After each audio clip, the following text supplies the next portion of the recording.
माइस बनने में। मुल्ला नसरुद्दीन मक्खियां मार रहा था, बहुत मक्खियां हो गई, तो पत्नी ने कहा इनको हटाओ। आईने के पास मक्खियां मार रहा था, बोला कि एक जोड़ा, दो मादाएं बैठी। पत्नी ने कहा हद हो गई, तुमने पता कैसे चलाया कि नर हैं कि मादाएं? उन्होंने कहा घंटे भर से आईने पे बैठी हैं, मादाएं होनी चाहिए। नर को आईने के पास क्या करना? स्त्रियां आईने से छूट ही नहीं पाती। आईना मिल जाए तो चुंबक की तरह खींच लेता है। सारी जिंदगी आईने के सामने बीत रही है, कपड़ों में, वस्त्रों में, सजावट में, श्रृंगार में। और बड़ी हैरानी की बात है, इतने सज धज के निकलती हैं, फिर कोई धक्का दे तो नाराज होती, कोई धक्का ना दे तो भी दुखी होंगी, क्योंकि धक्का देने के लिए इतना सज धजने का इंसान था, नहीं तो प्रयोजन क्या था? पति के सामने स्त्रियां नहीं सजती, पति के सामने तो वो भैरवी बनी बैठी रहती, क्योंकि वहां धक्का मुक्का समाप्त हो चुका है। लेकिन घर के बाहर जाएं तब बड़ी तैयारी करती हैं, वहां दर्शक मिलेंगे, वहां दृश्य बनना है। मनुष्य को, पुरुष को मनोवैज्ञानिक कहते हैं वोयूर। उसकी सारी नजर देखने में, उसका रस देखने में। स्त्रियों को देखने में रस नहीं, दिखाने में रस। इसलिए तो स्त्री पुरुषों का जोड़ा बैठ जाता, बीमारी के दो पहलू बिल्कुल एक साथ बैठ जाते। और ये दोनों ही अवस्थाएं रुग्ण हैं। अष्टावक्र कहते हैं मनुष्य का स्वभाव दृष्टा का है, न तो दृश्य बनना है और न दर्शक। अब कभी तुम ये भूल मत कर लेना, कई बार मैंने देखा है कुछ लोग ये भूल कर लेते हैं, वो समझते हैं दर्शक हो गए तो दृष्टा हो गए। इन दोनों शब्दों में बड़ा बुनियादी फर्क है। भाषा कोश में शायद फर्क ना हो, वहां दर्शक और दृष्टा का एक ही अर्थ होगा, लेकिन जीवन के कोश में बड़ा फर्क है। दर्शक का अर्थ है दृष्टि दूसरे पर है, और दृष्टा का अर्थ है दृष्टि अपने पर है। दृष्टि देखने वाले पर है तो दृष्टा, और दृष्टि दृश्य पर है तो दर्शक। बड़ा क्रांतिकारी भेद है, बड़ा बुनियादी भेद है। जब तुम्हारी नजर दृश्य पर अटक जाती है और तुम अपने को भूल जाते हो तो दर्शक। जब तुम्हारी दृष्टि से सब दृश्य विदा हो जाते हैं, तुम ही तुम रह जाते हो, जागरण मात्र रह जाता, होश मात्र रह जाता, तो दृष्टा। तो दर्शक तो तुम तब हो जब तुम बिल्कुल विस्मृत हो गए, तुम अपने को भूल ही गए, नजर लग गई। वहां सिनेमा हॉल में बैठे हो, 3 घंटे के लिए अपने को भूल जाते हो, याद ही नहीं रहती कि तुम कौन हो। दुख सुख चिंताएं सब भूल जाती, इसलिए तो भीड़ वहां पहुंचती। जिंदगी में बड़ा दुख है, चिंता है, परेशानी, कहीं चाहिए भूलने का उपाय। लोग बिल्कुल एकाग्र चित्त हो जाते, बस ध्यान उनका लगता ही फिल्म में। वहां देखते हैं पर्दे पे कुछ भी नहीं है, छायाएं डोल रही, मगर लोग बिल्कुल एकाग्र चित्त हैं। बीमारी भूल जाती, चिंता भूल जाती, बुढ़ापा भूल जाता, मौत भी आती हो तो भूल जाती। लेकिन दृष्टा नहीं हो गए हो तुम फिल्म में बैठ के, दर्शक हो गए, भूल ही गए अपने को। स्मरण ही ना रहा कि मैं कौन हूं। ये जो देखने की ऊर्जा है भीतर, इसकी तो स्मृति ही खो गई। बस सामने दृश्य है, उसी पर अटक गए, उसी में सब भांति डूब गए। दर्शक होना एक तरह का आत्मविस्मरण है, और दृष्टा होने का अर्थ है सब दृश्य विदा हो गए, पर्दा खाली हो गया, अब कोई फिल्म नहीं चलती वहां, न कोई विचार रहे, न कोई शब्द रहे, पर्दा बिल्कुल शून्य हो गया, कोरा और शुभ्र सफेद। देखने को कुछ भी ना बचा, सिर्फ देखने वाला बचा। और अब देखने वाले में डुबकी लगी तो दृष्टा।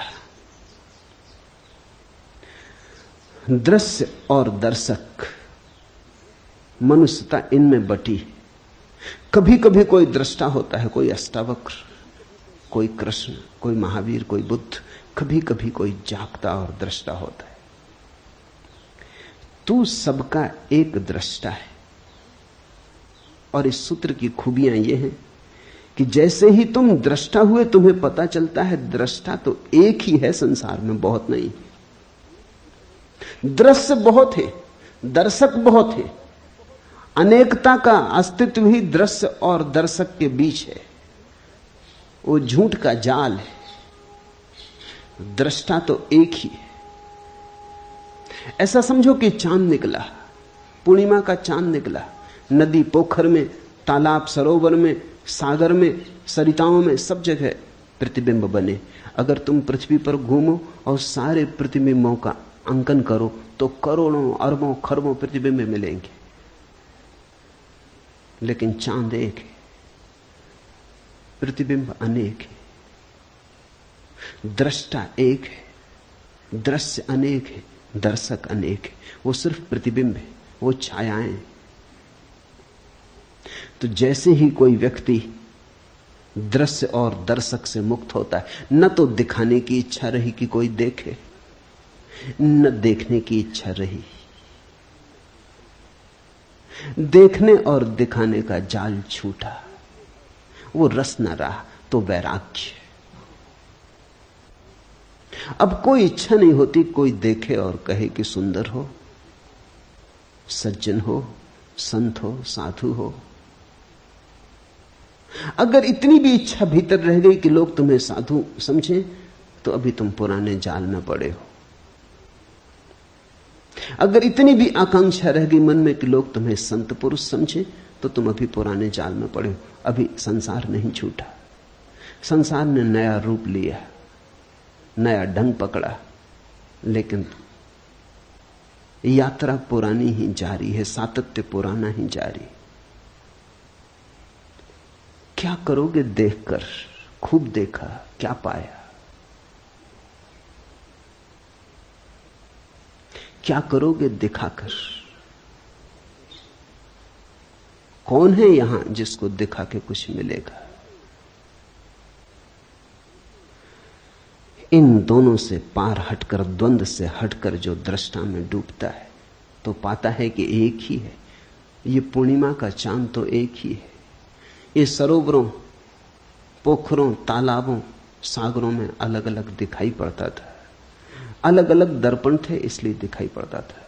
मैंने सुना है एक राजमहल था, सम्राट ने महल बनाया था सिर्फ दर्पणों से। दर्पण ही दर्पण थे अंदर, कांच महल था।